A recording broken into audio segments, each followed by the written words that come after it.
സൈജുൻ്റെ കൂടെ അഭിനയിക്കാനൊക്കെ കഴിയുന്നതിൽ വളരെ വളരെ സന്തോഷമുണ്ട്.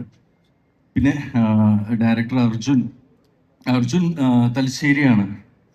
ഞാൻ തൊടുപുഴക്കാരനാണെങ്കിലും എൻ്റെ അമ്മയുടെ നാട് തലശ്ശേരിയാണ്. ഞാൻ ജനിച്ച തലശ്ശേരിയിലാണ്. അപ്പോൾ എൻ്റെ കസിൻസും എന്താ പറയുക, ഞങ്ങളൊക്കെ വളരെ പണ്ട് തൊട്ടേ അറിയുന്നതാണ് അർജുൻ.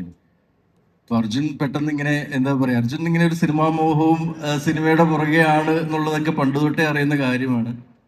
പിന്നെ സൈജു നായകനായിട്ട് ഇങ്ങനെ ഒരു മൂവി ചെയ്യാൻ പോവുകയാണ് എന്ന് അർജുൻ വിളിച്ച് പറയുകയും ഇങ്ങനെ ഇതിലിങ്ങനെ ഒരു ക്യാരക്ടറുണ്ട്, സംസാരിക്കണം എന്നൊക്കെ പറഞ്ഞപ്പം ഒരുപാട് സന്തോഷം തോന്നി. അപ്പം എന്താ പറയുക, അങ്ങനെ അർജുൻ ഒരു ഡയറക്ടറായി മാറുന്നതിൽ ഒരുപാട് ഒരുപാട് സന്തോഷം. എനിവേ ഈ പടം അല്ലേ ഏറ്റവും മികച്ച രീതിയിൽ നന്നായി വരട്ടെ എന്ന് ആശംസിക്കുന്നു. Thank you so much. Thank you sir. അപ്പം നായകന്റെ സൈഡാണോ വില്ലനാണോ സാർ, എന്തെങ്കിലും അറിയാൻ പറ്റുമോ? കാരണം സാറ് വില്ലനായിട്ട് വന്നാൽ നമുക്ക് ടെൻഷൻ കൂടും, നായകന്റെ സൈഡാണെങ്കിൽ നമുക്ക് ടെൻഷൻ കുറയും.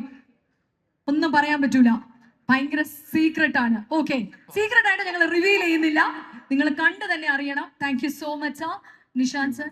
Thank you so much. I am just passing over the mic. സാക്ഷികളെ പറ്റി മ്യൂസിക് ഡയറക്ടർ കൂടിയാണ്, and we have the very prominent music director Samuel എബിയാണ്. എന്താണ് മ്യൂസിക് ഇൻ സാക്ഷികൾ, എത്രത്തോളം പവർഫുൾ ആണ്?